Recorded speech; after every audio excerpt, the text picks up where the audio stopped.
Здравейте, започва денят отблизо с мен Мария. Както знаете, четвъртък е специалното ни издание Зелена линейка, в което вие сте в центъра на събитията. Ще видим какво се случва в поредицата ни Аз мога, където един човек решава здравните си проблеми на живо пред вас и с наша помощ.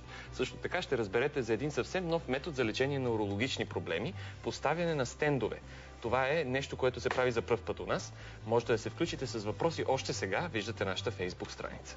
Днес се прощаваме с варненския митрополит Кирил. Ако искате да проследите литургията и опелото, БНТ 2 излъчва в момента пряко от Варна. Ние продължаваме с пълният ни комплект от теми днес и за втората част на предаването вижте ги. Днес денят отблизо. Часът на Зелената линейка. Продължава здравното реалити Аз мога. Как алтернативните методи ни помагат при безсъние, стрес и наднормено тегло. В студиото онлайн консултация с иглотерапевта доктор Силвия Еленкова. Пряко от Америка включване на консултанта по здравословно хранене Галя Толкингтън за последният хит – ресторативно движение. Иновативен метод срещу урологични проблеми – поставяне на стентове по мини-инвазивен начин. Всичко за зодия Рак и партньорствата от Хули Леонис. И на финал – влез във форма с нас. Вижте истинските неща. Отблизо. Нашият личен здравен медиатор вече е тук. Ива сега ще ни каже какво ще се случи днес в Зелената линейка, кои са гостите, които ще бъдат в предаването. Повече информация. Здравейте от мен. Днес е последният епизод на нашето здравно реалити Аз мога. В продължение на месец нашият главен герой Гергана Вълова се изправяше пред най-различни предизвикателства, а с помощта на Зелената линейка и нейните консултанти се опитваше да реши проблемите си пред вашите очи. Дали успя и как се чувства след този своеобразен експеримент, ще ни каже самата тя след малко.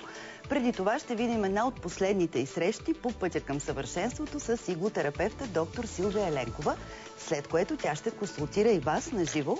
Зелената линейка и Аз мога 2 в 1 сега.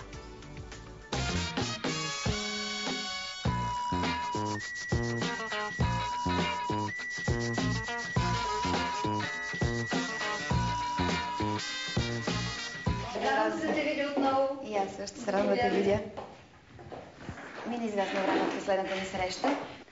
Ще ми кажеш ли какво те води при мен сега? Имам обострен гастрит, което ми се беше случвало от ученическите години.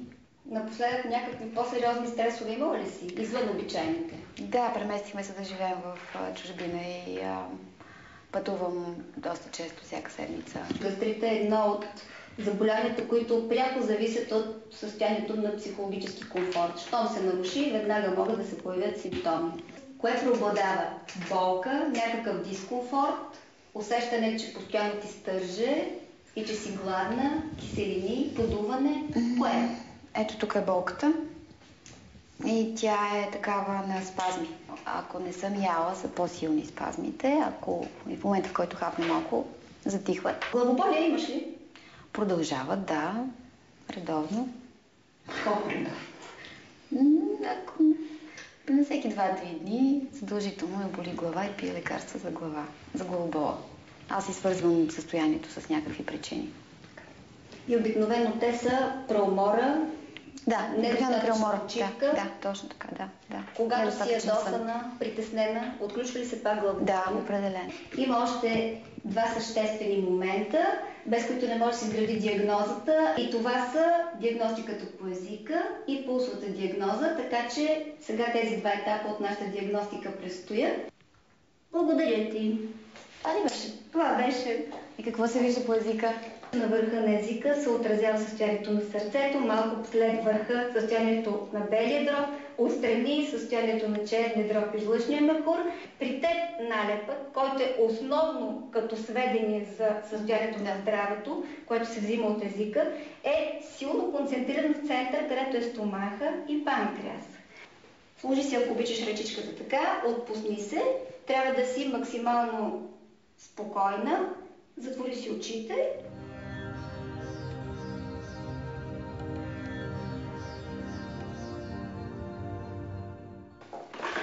Според това, което показва пулса и езика, при теб има състояние на повишена енергия в меридиана на черния дроб и също така частично повишена в меридиана на стомаха в момента, така че ние ще работим върху този дисбаланс. Винаги, когато говорим за източна медицина, за патологията се говори като дисхармония на енергии. Първо започват дисхармонии на енергийно ниво, които след това се превръщат в едно функционално състояние и чак ако не се оправи това функционално състояние, не се вземат мерки за лечението, то се превръща в някакво органично страдание. При теб нещата все още са на чисто функционално ниво, което е много добро за лечение. По-бързо се повлияват и много по-податливи са на лечение с приемите на традиционната китайска медицина, не с иготерапия. Тоест ти си от тези, които са показани за иготерапия. Добре, да опитаме. Да опитаме. Игличките са еднократни, фабрично стерилни. И докато се усетиш, ще бъдат поставени. Това ли беше? Това е първата игличка. Да, вече е поставена. Да, боли. Между другото, това е една от най-често използваните точки. Много често се използва при главоболие, но по принцип е една от най-големите точки в акупунктурата. Хайде сега една на меридиана на стомаха. Тази е точка от меридиана на панкреаса. И сега една от най-важните при тебе черен дроб 3. Ти си готова? Готова ли съм? Да. Страхотно. Остава 20 минути да бъдеш с игличките, за да могат да действат. Готова си? Супер. След малко ти предстои нещо, което е направено, ще се направи по твое желание. Това е мезотерапия с колаген. Той е разработен заедно с допълнителни съставки, които правят така, че да отидат точно там, където има нужда от него. В случая, в твоето подкожие, където има леки целулитни отлагания и също така масни отлагания, с които се борим.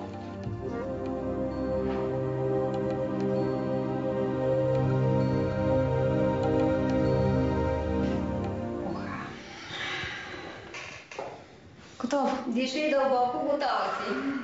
Какъв е ефектът? Какво ще се случи сега?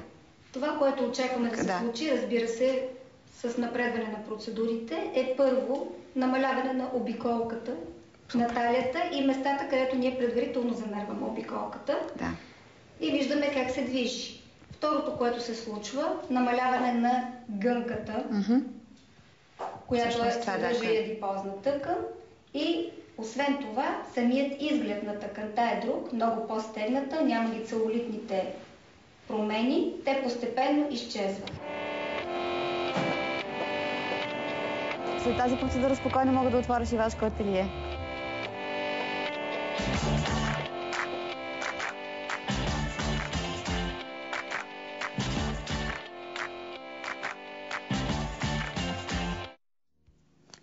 Гери е тук, нашия смел герой, който мина през целия този път в търсене на промяната. Не те оплашиха нито иглите, нито всичко, през което мина. Това е един от последните епизоди. Даже препратка направи. Не лимон и лимонада, ми игли и шивашко ателие. С много чувство за хумор и с много желание се случваше всичко. При нас е и доктор Силвия Еленкова, един от консултантите на Зелената линейка. Само да кажем за нашите зрители, доктор Силвия Еленкова е специалист по вътрешни болести и обща медицина, това по традиционната медицина, но също така е специалист по иглотерапия и традиционна китайска медицина, вице-президент на Българската асоциация по иглотерапия. Кажи, Гери, как се чувстваш? В продължение на цял месец ние снимахме, всичко се случваше пред камерите, ти мина страшно много консултации.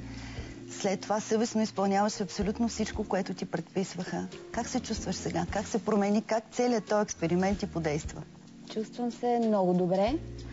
Беше ми страшно интересно и много се радвам, че най-накрая успях да направя нещата, които планирах от дълги години.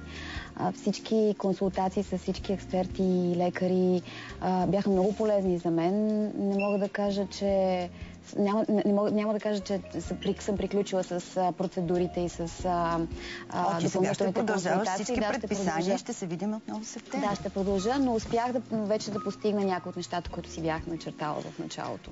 Още ли се разкъсваш между работа и семейство, чувството за вина? Една от първите консултации беше с психолог, ти беше много тъжна, много разстроена, плака тогава. Да. Имаше панически атаки.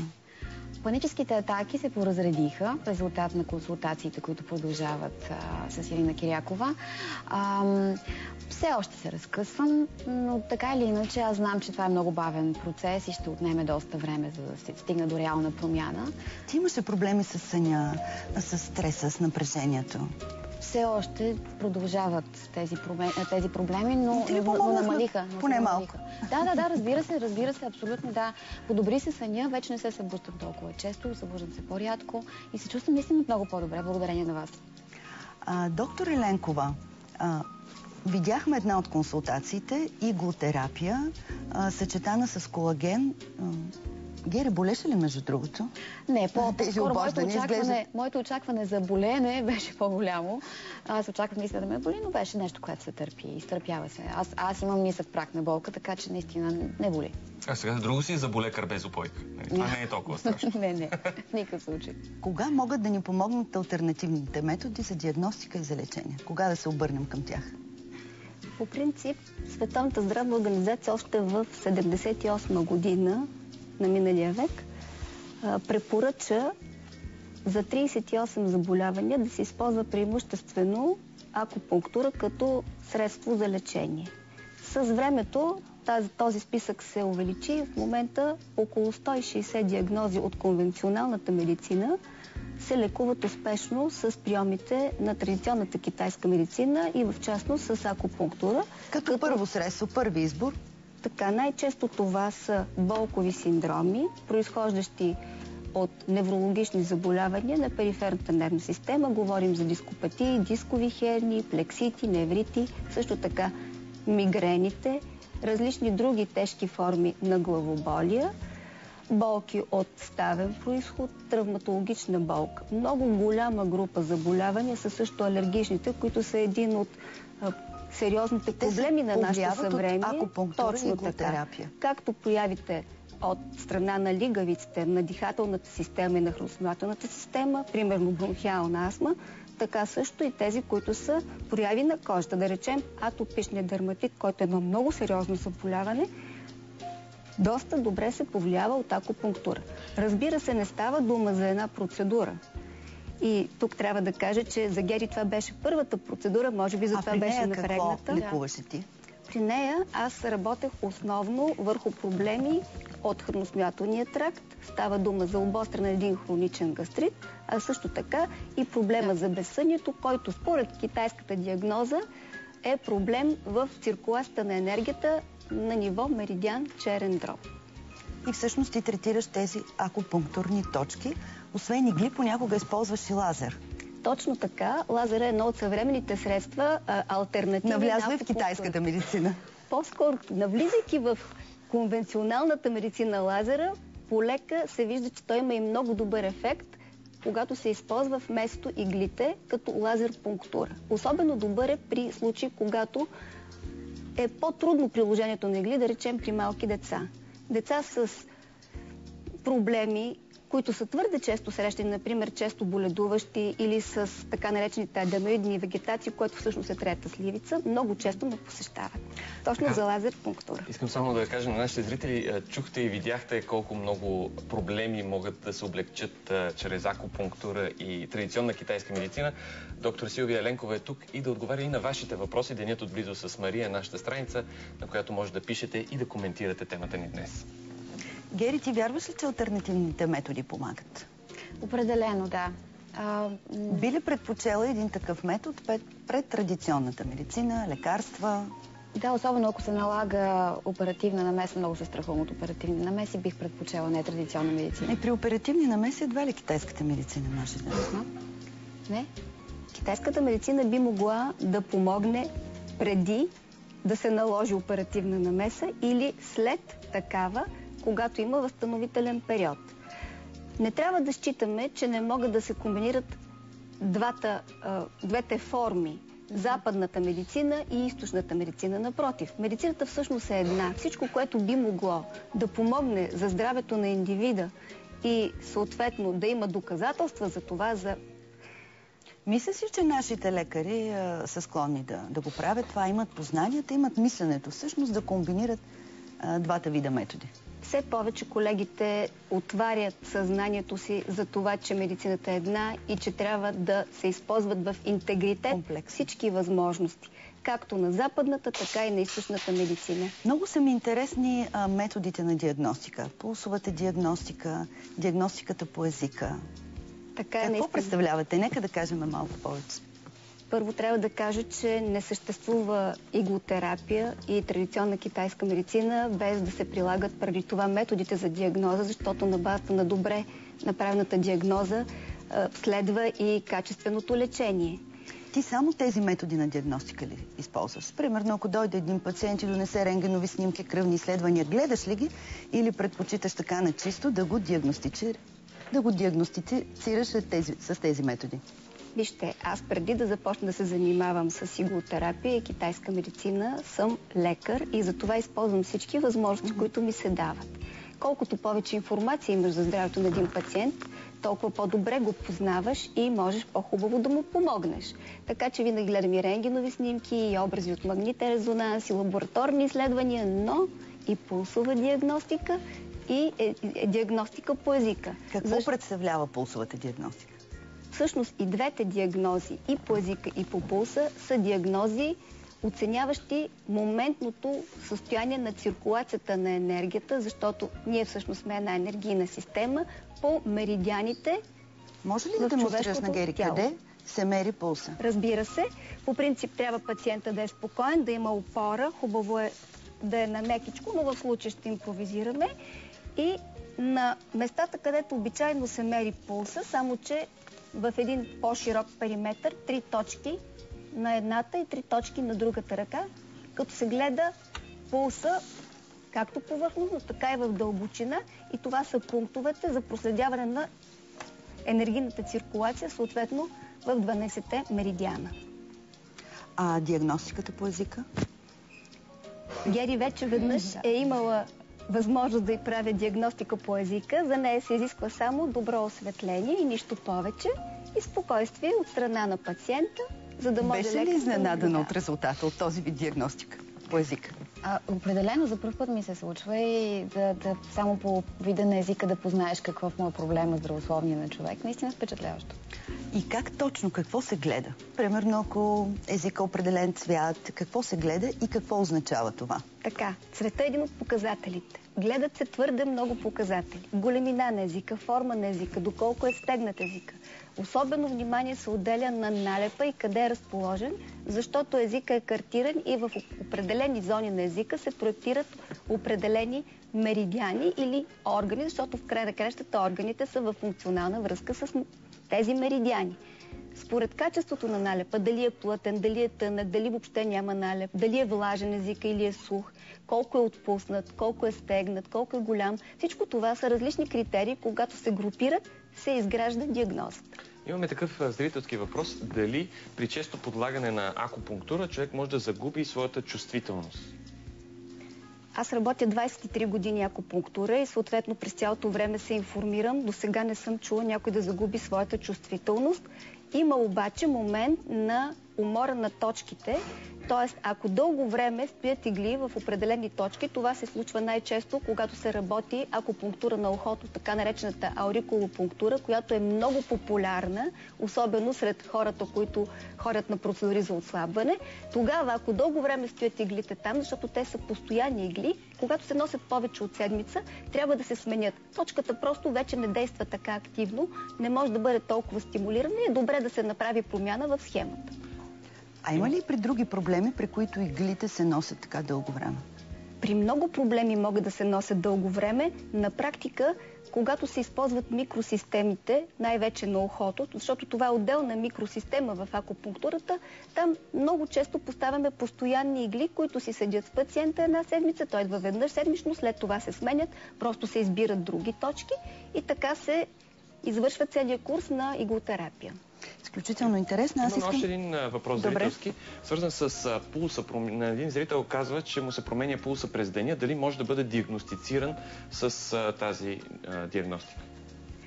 Първо трябва да кажа, че няма живо същество и няма жив човек, на който пулса през деня да не търпи промени. Въпросът е какви са тези промени. А иначе всеки човек може да бъде подложен на пулсова диагностика. Вероятно той усеща някакво нарушение, може би на ритъма, усеща нещо, което не е нормално. Да, най-вероятно или има проблеми без да има причина, с честотата на пулса или с неговия ритъм, защото това са най-честите проблеми, които един човек може сам да засече.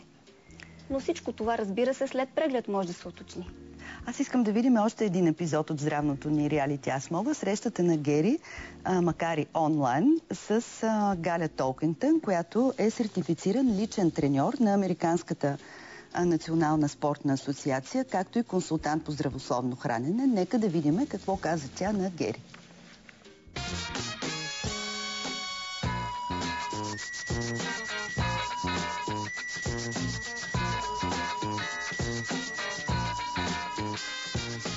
Здравей, Галя, радвам се да те видя.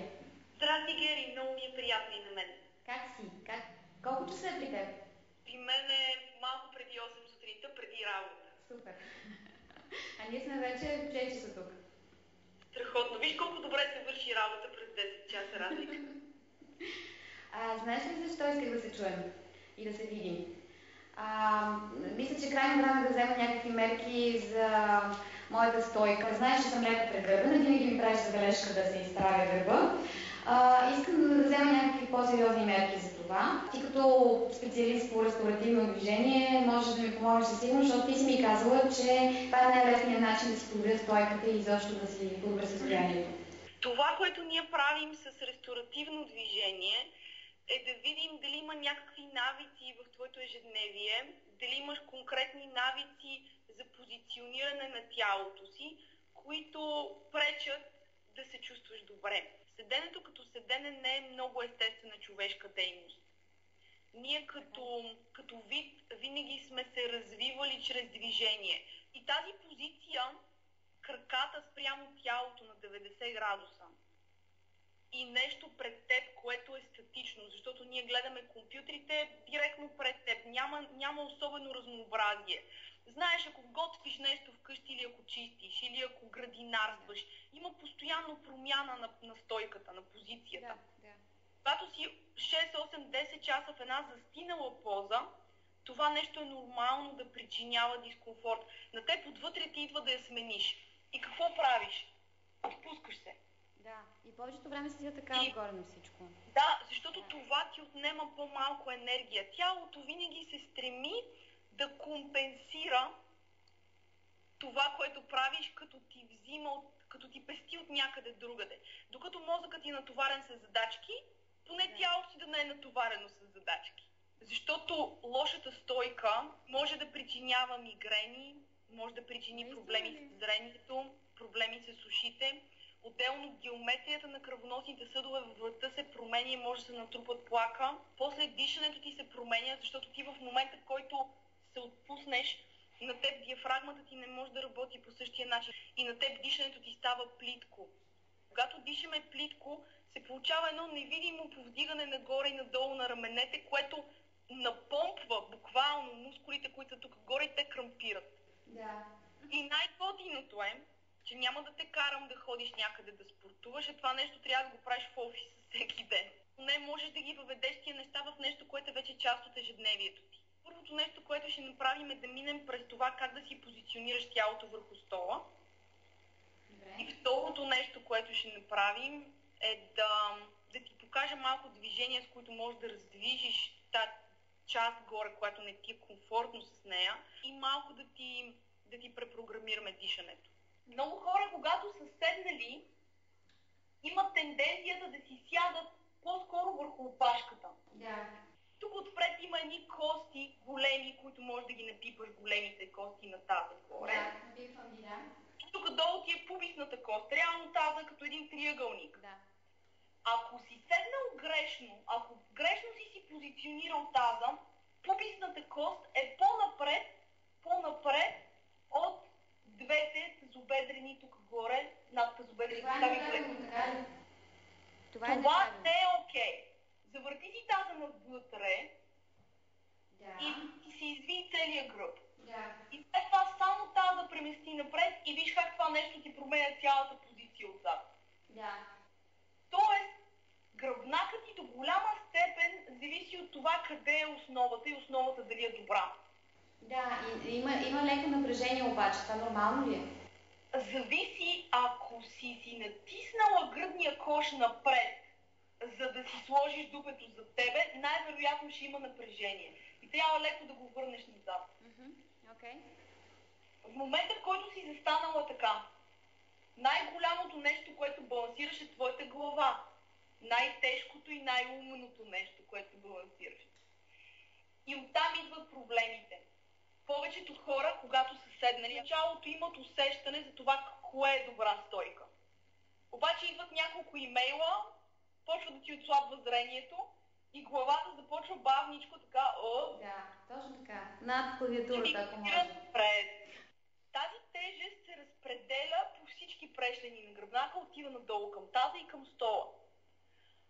Ако започнеш да изместваш главата напред, толкова по-голяма тежест трябва да се поеме от горната част на гръбнака и съответно една глава, която досега е тежала 4 кг и тия 4 кг спокойно са се разпределяли нагоре и надолу по гръбначния стълб. Сега трябва да се понесат от горната част на гръбначния стълб и да тежат 20-25. Дупката на ухото трябва, ако пуснеш една права черта от нея надолу, да ти е до средата на рамото. Повечето хора, ако пуснат права черта от дупката на ухото, има на средата на бедрото. Да. Обикновено така прави аз. Как да контролирам раменете назад? Раменете назад не е толкова важно, колкото просто да не си отпусна. Значи не си мисли, че трябва да ги дърпаш назад, а си мисли просто да не са отпуснати. Когато ходиш, това, което поддържа раменете ти прави, е замахването с ръце. Ти когато замахнеш с ръка, това помага раменете да се прави и да си на правилното място.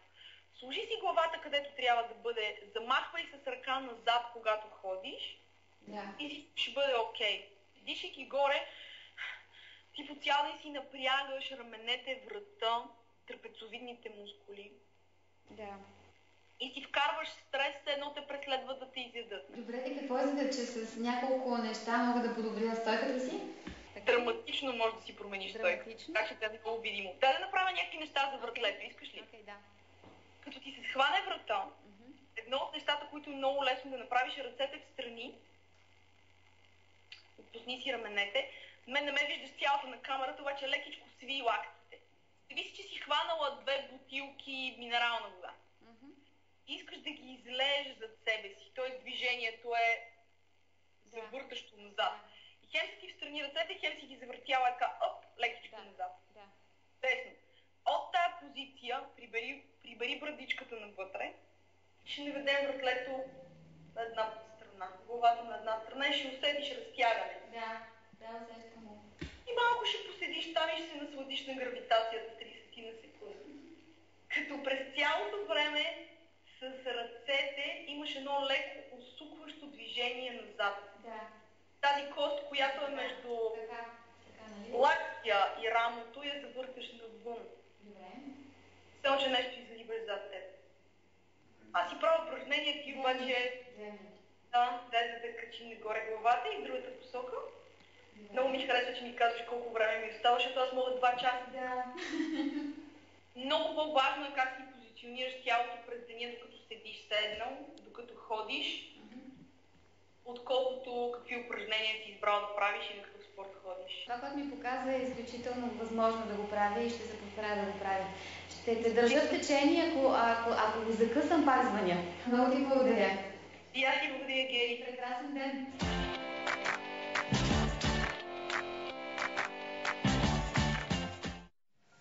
Изключително интересна консултация с Галя Толкинтън. Тя ни е гостувала много пъти тук и разстоянията не са проблем обаче за нас. Не, 21 век вече не е проблем. Какво още ти каза? Какво прилагаш от всичко това, което тя ти демонстрира? Всъщност правим редовни сесии с нея, защото то не става от раз, не става с една консултация. Правим упражнения, имаме такава връзка обикновено към края на деня с нея и тя ме кара да правя различни упражнения, които да ми помогнат да се изправя стойка. Не се ли получава така, че ти практикуваш само когато си в час с нея? Защото на мен често ми се случва, отивам така, на каквото и да е, за 1 час и там го практикувам 1 час, след това излизам и всичко си е обратно. Да, и има го този момент, но въпрос на навик. Все по-често се сещам, като седя пред компютъра, каква ти е стойката, така ли седиш или така седиш. Точно и веднага се изправям. В момента, в проблем. който се сетя, веднага се изправим. И това става все по-често. И ти става навик. Възможно ли? Да стане навик, да. Върху това работим, да. Много интересни упражнения ти показваш. Защо така? Да, те от щатите май явно. Да. Не е някаква гимнастика, примерно нещо особено. От йогата ли има, откъде? Каква е тази система? Системата, нарекли се в щатите, в Америка се нарекли ресторативно движение. И не знам подробности точно как е възникнало и какво са взели, от кои дисциплини, примерно спортни, са взели елементи, но системата, която е направена, работи определено. Харесва ми, интересно е и много лесно, защото го правиш в офиса, на стола. Не се изисква специално място, специално време. Просто можеш да отделиш 15-20 минути. А освен за добра стойка, която пък ако има проблеми, ти създава допълнителни други заболявания. Може ли чрез тази система да се въздейства върху определени заболявания? Да, така. Примерно шипове, дископатия. Определено, да. Защото Галя, аз казах в началото, е треньор в Националната американска спортна асоциация, изключително високо ниво. Кои бяха другите срещи, така, които най-много те впечатлиха? Къде ти беше най-трудно, най-вълнуващо? Имахме среща с професор Любомир Стойков, който консултира твоя външен вид и имидж. Мога да кажа, че навсякъде ми беше интересно. Всички експерти бяха абсолютно професионални, много човешки се държаха с мен. Беше много приятно да работя с всички тях. Така че не мога да кажа, че ме е впечатлила една среща повече или по-малко. Най-важното, което ние искахме да демонстрираме, всъщност е този комплексен подход. Точно така, да минеш през различни видове специалисти, които да работят с тебе. И на всякакви нива взех мерки за различни мои неща, които отдавна отлагам да се погрижа за тях, за последните 2 килограма, за промяната на нагласата ми, да започна да се храня здравословно и така нататък. Всички тези неща успях да ги свърша за отрицателно време, за кратко време. Кое ти беше от всичко, на което се подложи, кое ти беше най-далечно от твоето усещане за себе си? Извън зоната ти на комфорт, кое те пренесе най-много? Готвенето. Обучаваха те как да си приготвя здравословни рецепти, храни? Готвенето не е далечно от мен. Аз вкъщи готвя, но не готвех здравословно. Сега вече се обръщам внимание какви продукти слагам, какво използвам, как да обработя хранителните продукти. Определено се опитвам за моето семейство да готвя здравословно. И за себе си, разбира се. Синът ти е тук. Сега сте всички тук в България, защото ти живееш извън България. Щастлива си сега. Сега съм много щастлива. И двете деца са тук. Да, тук са за лятото. Да. Как те приеха всичко това, което се случваше при нас? Беше им интересно, наблюдаваха с интерес всяка една серия, за всяко едно мое занимание, всички сесии, просто питаха ме как се чувствам. Също беше им интересно. Имаше ли нещо, което казаха, мамо, не знаех, че си такава или такава, не знаех, че това или това се случва с теб? Синът ми каза, мамо, не се притеснявай, това, което говориш, не е истина. Когато казах, че може би не съм добра майка, и той да реагира, каза, мамо, това не е истина. Ти си един изключително чувствителен човек. Трудно ли ти беше всичко това да се случва пред камерите? Така да се отвориш, да се разголиш? Да, отначало ми беше по-трудно, след това започнах да свиквам. Пък от друга страна обичам да споделям всичко и хубаво и лошо споделям с мои приятели и близки. Така че не ми беше толкова пък трудно да споделя. Интересен експеримент, който всъщност ти помогна и си, че свали 2 килограма. Свалих 2 килограма, сега остава задачката да ги задържа, да не се върне обратно, да няма йо-йо ефект. Работи върху това всеки ден също. Този баланс между семейство и работа, успя ли да го постигнеш? Да, вече се чувствам по-добре. Особено имахме разговори с моя съпруг на тази тема и той много ме подкрепя. И се чувствам една идея по-добре. Работи върху този баланс все още. Мисля, че ще постигна много скоро време баланс наистина. Отново ще се видим с теб в септември. Да. Това не е окончателният ни финал. Доктор Еленкова, какво да кажем като финал на зрителите? Вашия съвет към тях? Моя съвет към тях е в тези времена, където се случват много крайни неща, да се стремят към една умереност във всичко. Колкото повече сме към умереността, толкова по-близко сме и до хармонията. Става дума не само на физическо ниво, става дума и за духовно ниво, става дума и за ментално ниво, и за емоционално ниво. На всички нива, на които се проявява човешкото здраве. Ако има тази хармония, ще сме по-близко и до здравето. Много хубав финал. Точно. Ние с нашите зрители наистина тези 2 години се опитваме да направим точно това, да им помогнем по някакъв начин да достигнат до баланс в живота си и така ли е леяната хармония. Зелената линейка всъщност сега търси своя нов герой, така че можете да ни пишете и да участвате в нашето здравно реалити в новите епизоди Аз мога.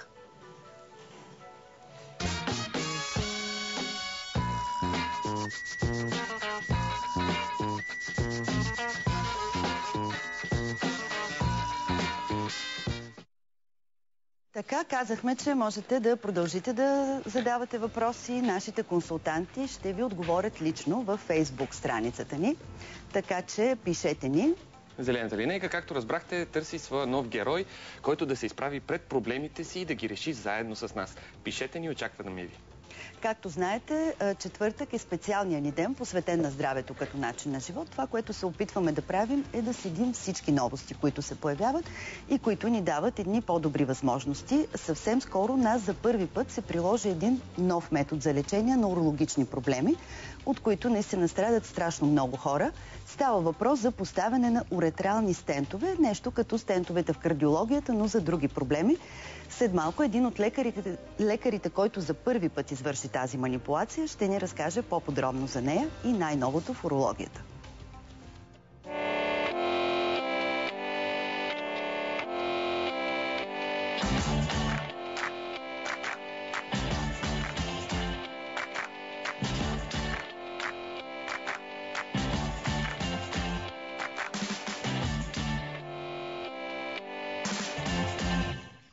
Доктор Юлиан Коцев, уролог, е в ролята на моя лекар днес. Здравейте, добре дошли. Здравейте на вас и на вашите зрители, разбира се. Ще ни разкажете за нещо много интересно и много ново. Поставяне на уретрални стентове. Това се случва съвсем отскоро и в България. За какво става въпрос?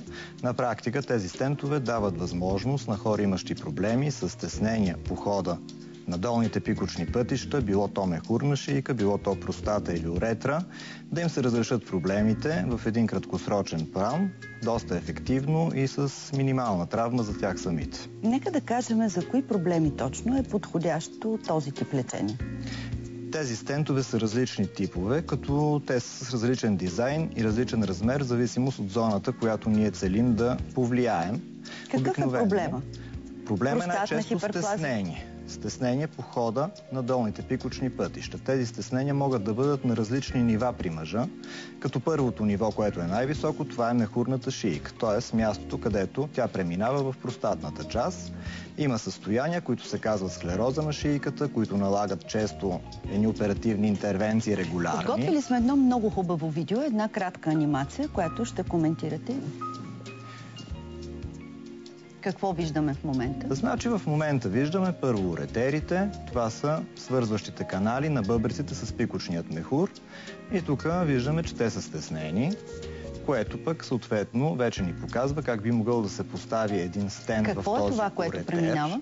Това е водача на стента и вече самото имплантиране на този стент, който виждаме, че разширява този участък, който е стеснен, и дори тук демонстрират как изтича вече урината под едно налягане, което отбременява функцията на бъбрека. Колко е дълъг стента? Кой е стента? Всъщност цялата тази голяма тръбичка, която виждаме. Цялата тръбичка, да, която е на практика в разреза, който наблюдаваме тук на тази анимация. Виждаме как самия стент се изхлузва буквално от този водач и той сега се разгъва, застава в определена позиция, което дава възможност бъбрека да работи нормално. Тоест срещу него да няма стеснения, които да затормозяват неговата функция. Колко е дълъг този стент? Този стент е дълъг в зависимост от дължината на проблемният участък, тъй като уретера е доста дълъг, той може да бъде до 18-19 см. Обикновено се цели да се стентира този проблемен участък, който може да бъде 2, може да бъде 5 или 6 см. Точно за това и производителят е направил различни размери стентове, които са адаптирани спрямо нуждите на пациента, който би следвало да бъде повлиян с този тип процедура. А това са подобни стентове на тези, които се използват в кардиологията? Точно така, стента сам по себе си означава нещо, което е предназначено да поддържа отворена определена зона. В кардиологията това се поддържат кръвоносните съдове. Най-често говорим за стентовете, които са на коронарните артерии. Виждаме кадри от операцията.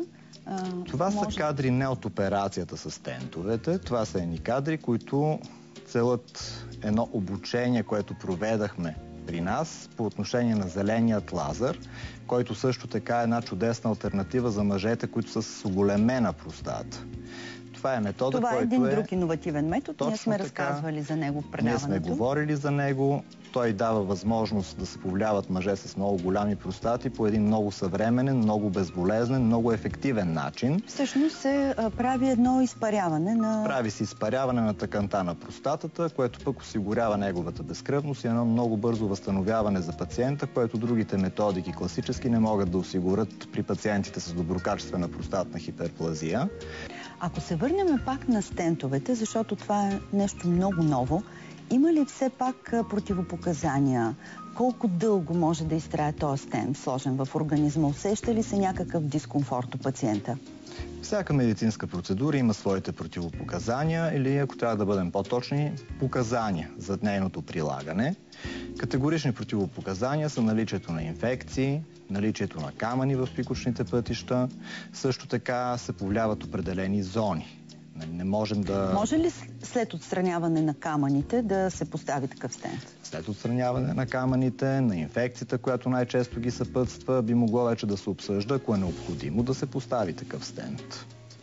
Какви все пак други проблеми могат да се решат с тези стентове, освен стеснения на уретралните пътища? Това е проблема, който те разрешават. Като тези стеснения, те могат да бъдат на различни нива. Така че ако говорим чисто като заболявания, това са склероза на мехурната шийка, една оголемена простата, която да е доброкачествено оголемена, или карцином на простатата, който не подлежи на оперативно лечение, както и стеснение на самият пикочен канал. В момента все още наблюдаваме този симулатор за зеленият лазер, който демонстрира как се изпарява тъканта в един много добър формат, като това обучение, разбира се, ние го проведахме със съдействието на фирмата, представител на този апаратура на зеленият лазер, под ръководството на доктор Санча, който е един от световните експерти в този тип хирургия. Казахте и злокачествени тумори. Какво точно, как се повлиява един злокачествен тумор чрез стент? При злокачествените заболявания на простатата има разрастване на туморна тъкан, която в крайна сметка прави един проблем пред изпразването на мехура. Такъв тип пациенти, когато са в малко по-напреднал стадий на заболяването, съответно не подлежат на оперативно лечение. И стента се явява една алтернатива за повишаване на техният комфорт на живот, както и, разбира се, да нямат съпътстващи усложнения, които са пълна задръжка на урината, хидронефроза, т.е. задръжка на урина в бъбреците и последваща хронична бъбречна недостатъчност. Така че това е един много добър вариант за тях, когато не могат да бъдат подложени на друг тип оперативно лечение. Как точно протича операцията? С пълна упойка, с смесна? Усеща ли нещо пациента? По принцип, точно за да не усеща нещо пациента и за да бъде в максимален комфорт, при нас се прави в условията на една венозна анестезия. Това е един вариант на пълната упойка, при която пациента спи и губи чувствителността си за болка. Самата процедура е краткотрайна, тя продължава около 20 минути и хубавото при нея, че пациента може да бъде още същия ден вкъщи. Като нямаме вмешателство в тъканите, свързано с рязане, свързано с кървене, това дава възможността и този пациент веднага да бъде върнат в къщи и да се върне към нормалното си ежедневие. Това физиологични ли са тези промени, които се случват при мъжете с годините? Така чисто физиологично, можем да нормално кажем физиологични проблеми, свързани с оголемената простата. Това така или иначе се случва с възрастта. Именно най-новите схващания, че това е едно генетично предопределено стареене на тъканите. Така че всеки един мъж, който вече е в една по-висока възрастова група, го има. и го отчитаме, когато той прави такъв преглед. Не при всеки, веднага се проявява с проблеми, но това е процес, който трябва да се наблюдава, който трябва да се контролира, за да може, когато се налага, да се направи най-доброто и съответният мъж вече да живее пълноценно и да няма проблеми. Това разрастване. Да се премахне разрастването, което може да бъде физиологично, както говориме. Вие сте в така едни съвременни тенденции, които дори вече не определят ДПХ като заболяване, а повече като състояние при мъжа, тъй като се наблюдава в доминиращата част от популацията мъжката.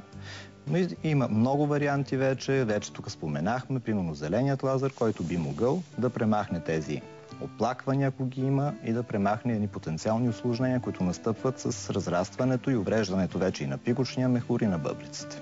Има ли страх и притеснение от мъжете от посещението при уролога? Разбира се, че има. Урологичният преглед не е нещо, което е особено приятно за мъжа, не е най-приятната част от неговото ежедневие, което може да му се случи. Вероятно има срам, притеснение. Разбира се, особено при мъжете в България, ние сме малко по-затворен тип в това отношение, когато има такъв тип проблеми, но все пак се наблюдава едно повишаване на чуваемостта от страна на мъжете и вече една голяма част наистина идват без да имат проблеми, просто за да чекират своето състояние, за да видят има ли проблем, докъде е стигнал той, ако има такъв проблем, и да се вземат мерки, ако те са необходими в случая. Защото това е изключително важно за качеството им на живот. Именно това е изключително важно за качеството им на живот и затова те да поддържат един нормален социален живот и да извършат своите социални ангажименти. Сигурна съм, че ще влезеш в нашата Фейсбук страница Денят отблизо с Мария, за да отговориш на зрителските въпроси. Това беше днешното специално издание Зелена линейка. Сега останете с Денят отблизо и с Мария. В предаването остава да видите всичко за Зодия Рак и партньорствата от Хули Леонис. Влезва форма с нас в Памбус. Най-добрите двигателни програми на основата на танци. Презаредете батериите с нас. Вижте истинските неща. Отблизо. Денят отблизо продължава. Чухме много нови интересни неща. При нас имате уникалната възможност за връзка с консултантите ни и възможност за директни въпроси към тях.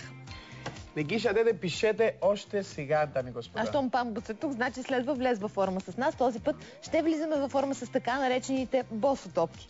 Ако искате да изправите стойката си, да тренирате най-важните мускули на тялото, а именно тези, които поддържат фигурата ни и да не изглеждате твърде напомпани, то наистина това е за вас.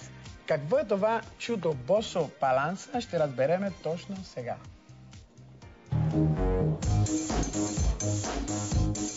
Хайде, пиле, дай натам!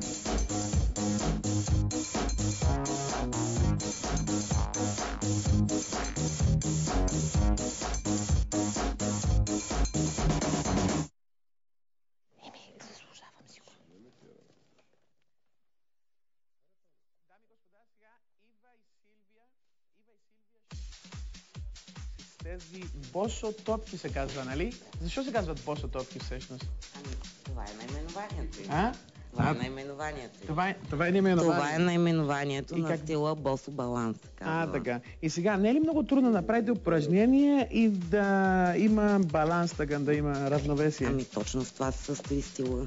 И какви мускули тренира? Абсолютно всички мускули могат да се тренират на тялото на този стил. Дами и господа, и аз за първи път ще го видя, ми е много интересно, така, с босотопки, с Ива и Силвия. Да.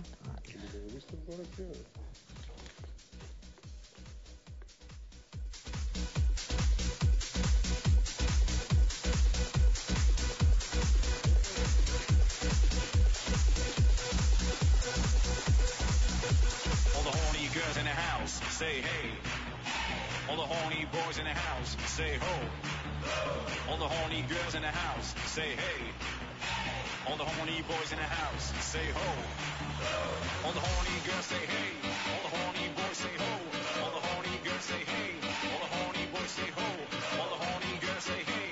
All the horny boys say ho. All the horny girls say hey. All the horny boys say ho. All the horny girls say hey. All the horny boys say ho. All the horny girls say hey. All the horny boys say ho. All the horny girls say hey. All the horny boys say ho. So where is the horny?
Много интересно, Ива, много интересно.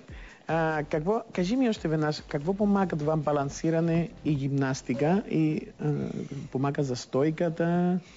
Значи при това балансиране се тренират освен големите групи мускули и много малки групи мускули, които в друг спорт и в ежедневието ние не ги ползваме. Кои са тези различни мускулни групи, които тренират, които на спортове или на танци, примерно, не ги тренираме? Примерно, най-интересното е, че докато тренирате която и да е част от тялото, вие трябва да запазите баланс и съответно мускулите от страни на гръбнака работят през цялото време и това всъщност ви изправя стройката стойката, да.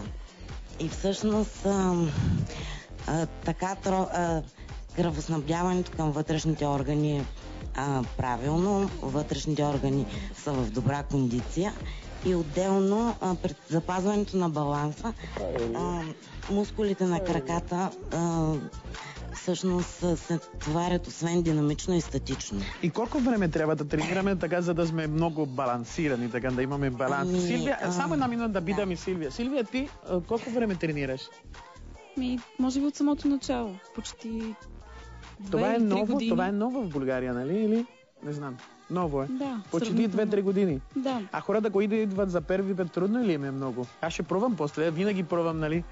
Винаги е предизвикателство, когато е нов спорт, особено в случая трябва да се запази баланс. Да. Така че за мен лично беше предизвикателство. Колко време трябва да тренираме? Колко време трябва да го правим това упражнение? Аз мисля, че с няколко тренировки вече мускулите определено ни им е ново това, че трябва да пазят баланс и се свиква лесно. А тези топки както са от тази страна, може да ги обърнем и от другата страна, нали? Може ли да демонстрираме и от другата страна? Това по-трудно ли е или по-лесно?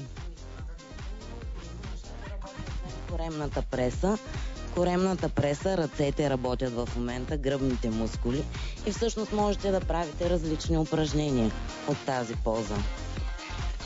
Отделно исках да кажа, че не случайно много професионални спортисти използват тези уреди за кондиционна тренировка. Да, помага ли за стойка? Да, извинявам. Помага примерно, за стойка. Сега можем да стоиме, така можем да настъпим и да... Можем да стъпим, да. Можем да стъпим и можем да правим различни упражнения. Може да клякаме, може да се навеждаме.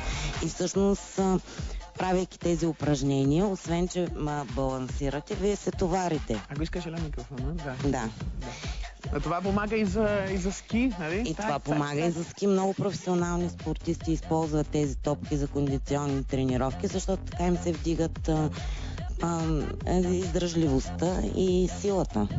И може да кажем, отскока. И можем да кажем с това балансиране и гимнастика, може да ни изправи стойка и да се разхождаме. Да, абсолютно, защото през цялото време мускулите, които са около гръбнака, работят. Да.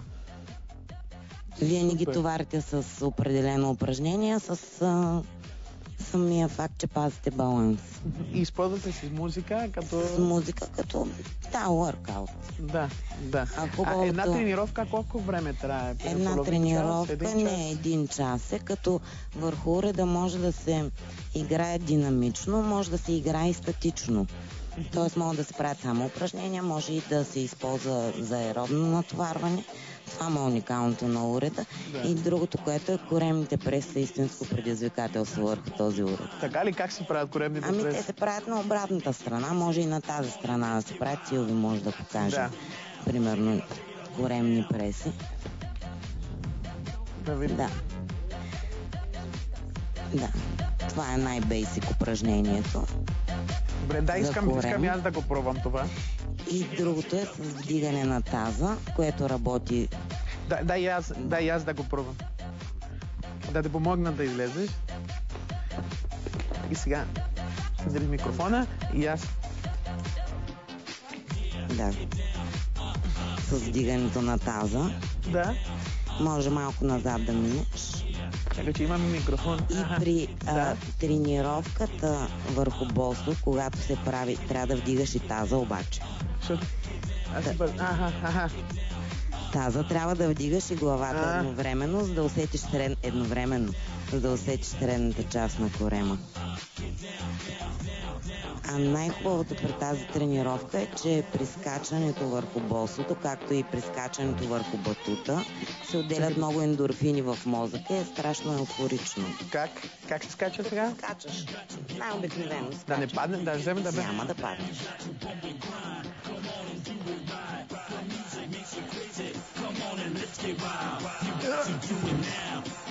Иван, много е трудно, бе. Много е трудно, да.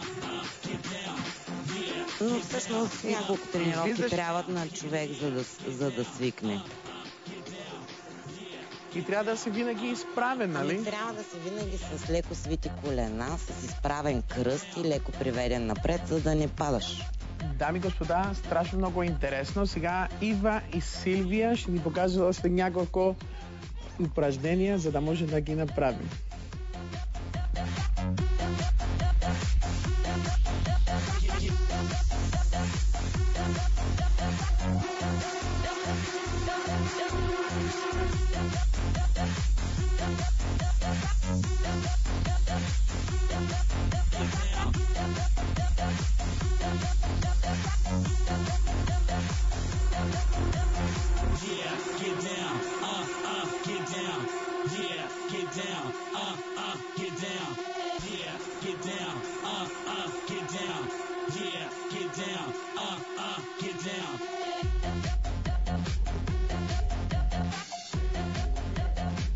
Много ви благодаря. Мария, хареса ли ти? Беше много интересно.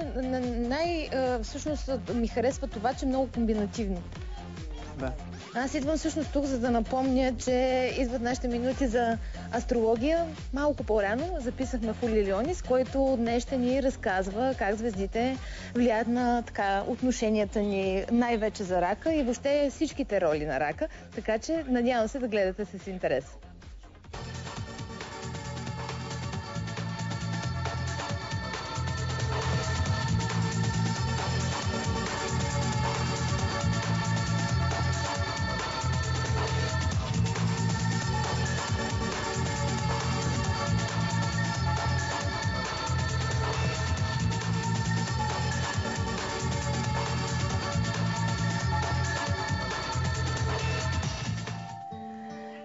Днес предстои много интересен разговор за мен. Раците и всъщност партньорствата на рака, нали така? Взаимоотношенията. Сега ще кажем за партньорствата на рака с всеки един знак, като ще засегнем както и партньорствата. Имаме и два казуса за отношения родители-деца.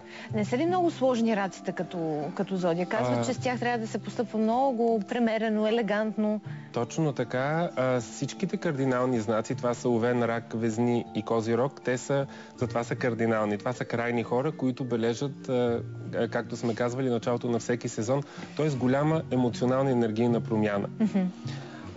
И четирите знака са много деликатни, но когато говорим за емоции, става въпрос за най-деликатния знак. Рака е най-деликатният знак. Ако бяхме казали, че близнакът се жени за всички и има реални бракове с всеки един знак, при рака не е така. Има си определени зодии, които са за него и той си...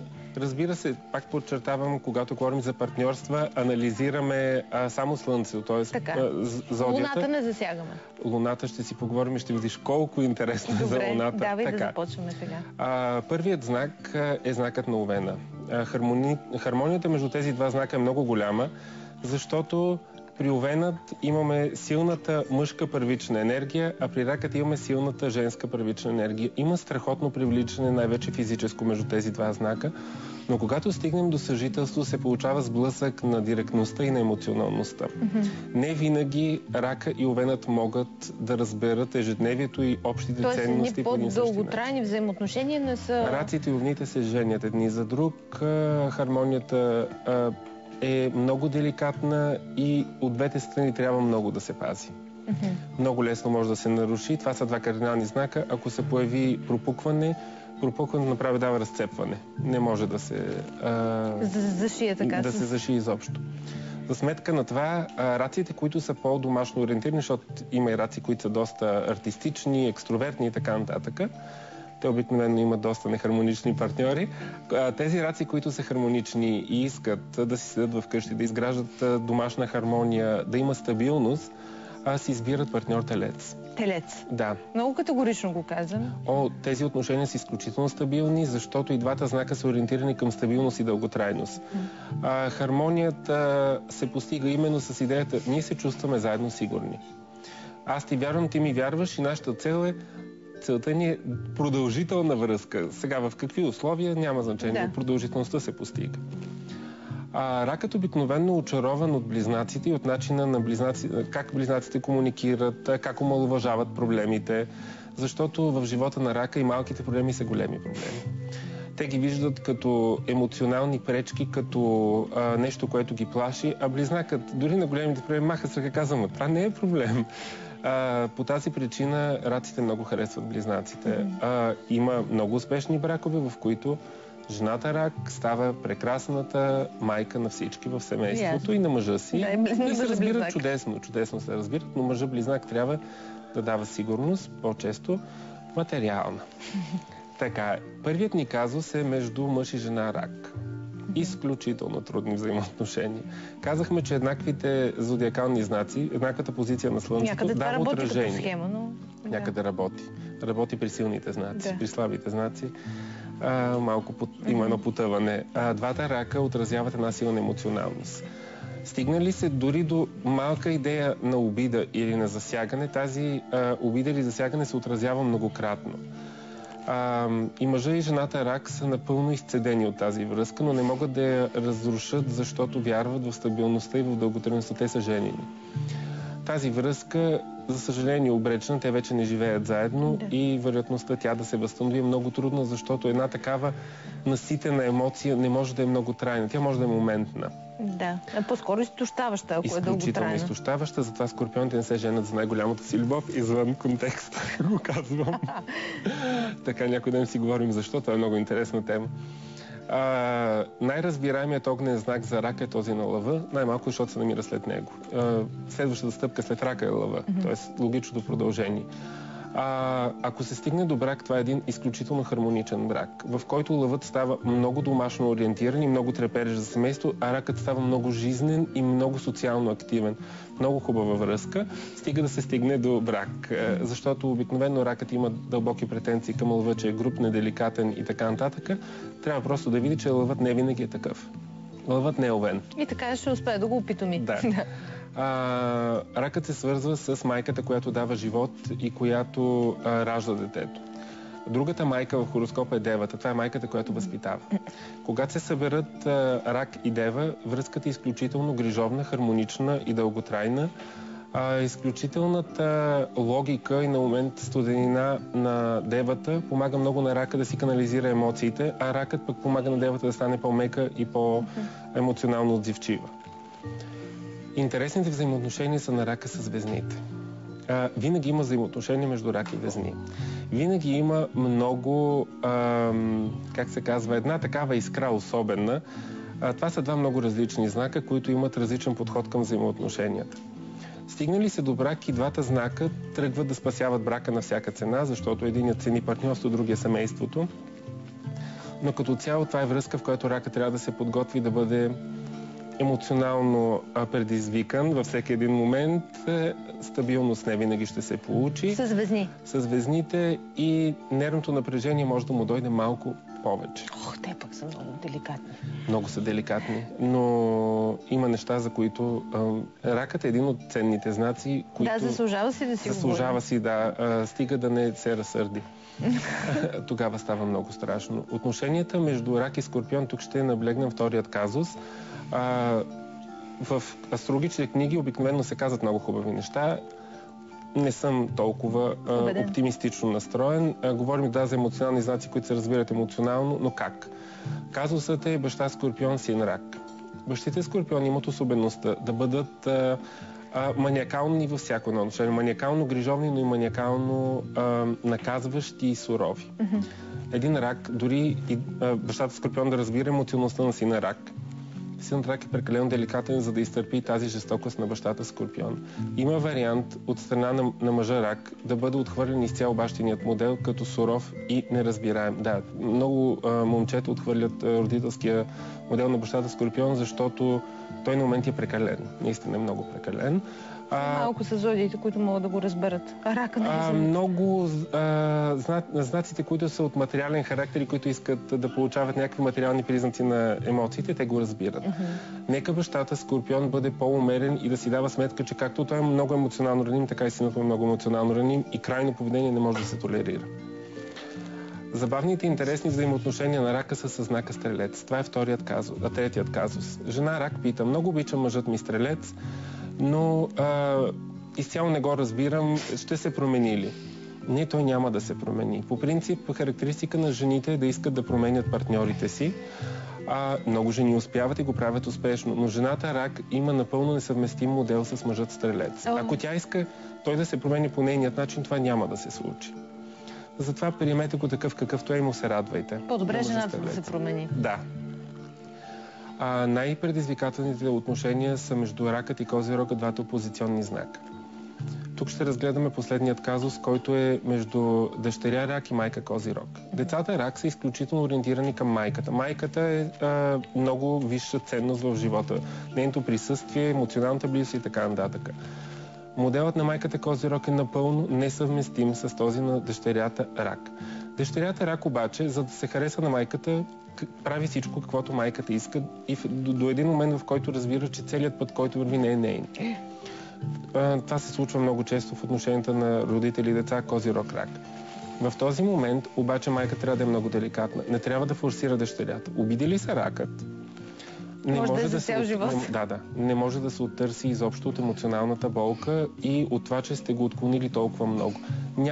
Спукат ли са емоциите, те не могат да се залепят. Нека козирозите, които имат деца рак, независимо дали са момчета, момичета, да бъдат много внимателни. Те са опозиционни знаци, те са кардинални знаци, с много силно изградени ценностни системи, които няма как да има симбиоза между тях. Трябва да има една голяма толерантност от двете страни. Връзката, която аз смятам реално за много предизвикателна, но пък виждам, че има успешни варианти, това е между ракът и водолеят. Сега, ако си отгледан от родители, които са дълбоко нехармонични към теб, дали са ти много различно от твоят модел, който на моменти е неприложим върху теб, ти търсиш и партньори, които са много различни от теб. Да. Такъв партньор за рака е водолеят. Аз съм виждал как раците, за да изградят семейството си с водолея и за да имат хармония с него, те стават много не себе си. Това са едни изключително екстровертни раци, изключително бъбриви, но изключително невротични. Тоест, за да могат те да се съобразят с тази... Ние сме казвали, че водолеят се свързва с нервният импулс. За да се съобразят с водолеят, раците трябва постоянно да се адаптират към него. Това обаче нарушава тяхната стабилност. И не можем да говорим за една устойчива емоционалност в тези връзки от страна на рака. За да постигне хармония, тя се постига, ракът не е себе си. Връзката, в която, пак в големите учебници се казва голямата любов между рибата и рака, да, това е така, това са много емоционални знаци, които по-скоро са прекрасни приятели, това е по-дълготрайната им връзка. Не толкова в интимни отношения. В интимни отношения многото емоции създават много проблеми. В тези отношения, смисъл, казвали сме, че емоционалността на рибата е много младежка, много така тинейджърска, много романтична, голямата любов, трепета и така нататък, доколкото емоционалността на рака се издига до зряла жена. Тоест, всички случаи това са взаимоотношения, в които рака трябва да се грижи майчински за рибата, независимо ли говорим дали мъжът е рак или жената. Да. Който в двойката е рака, да. Надявам се, че тази информация бъде изключително ценна за партньорите на раците. Беше много интересно, много са чупливи раците, внимателно с тях, защото обидата може да стои за цял живот. Са прекрасни, деликатни, много мили и много отзивчиви, което трябва да се оцени. Благодаря, Хули. Ние продължаваме нататък, предстоят интересни неща, останете с нас. Утре в предаването коментирайте актуалните събития с нас. Часът на здравето, училище по хранене, мъзнини и витамини, митове и истини, онлайн консултация с диетолога Мария Николова и демонстрация на полезни рецепти от Камелия Вочев. Добри интериорни решения за вашия дом от консултант-дизайнера Кирил Станев. Бъдете с нас и утре. Вижте истинските неща отблизо. Какво? Занимаваш ми се с гръцки сайтове сега. Какво искаше да ни кажеш? Да внимават когато да направят татуировки, дали да не успят когато им правят татуировки, защото това момиче отиде да направи татуировка. Как може да заспиш, като ти правят татуировка на лицето? Искаше 3 звезди и са направили 56. Моля, дами и господа, погледнете, искаше 3 звезди само, сега Между направили другото, 56. има вече лазери, които премахват. Да, и после, след 3 години, са махнали звездите. Аз още веднъж ви напомням, защото видях и в нашата фейсбук страница, цък-цък. Къде си натискал? Ще дойдеш и ще разбъркаш цялата плазма. Така, защото видях, че сте писали след първата ни част на предаването Зелена линейка. Просто ще ви моля, когато имате въпроси, когато видите консултанта и действително искате така да направите една пряка връзка с него, пишете, когато и той е в студиото, за да може да ви отговори. Не, че това няма да се случи след това, защото ви даваме всички координати за обратна връзка с нашите специалисти. Да поздравиме и нашия приятел Краси Комеда, който е на морето сега. Ще дойдем и ние. Да, здравейте, приятели, ни пише той, къде се изгубихте. Ами ние сме си тук в студиото, но понякога спрямо ситуацията, динамичната в страната, ни приключват по БНТ Свят. Така че ако не ни видите по БНТ, веднага приключете на БНТ Свят, със сигурност сме там. Утре ще се видим в 10:10. Започваме, тогава утрешното ни предаване ще бъде малко по-кратко, но за това пък много наситено, отново с полезна информация. Оставам да ви пожелаем приятен ден. Довиждане от нас.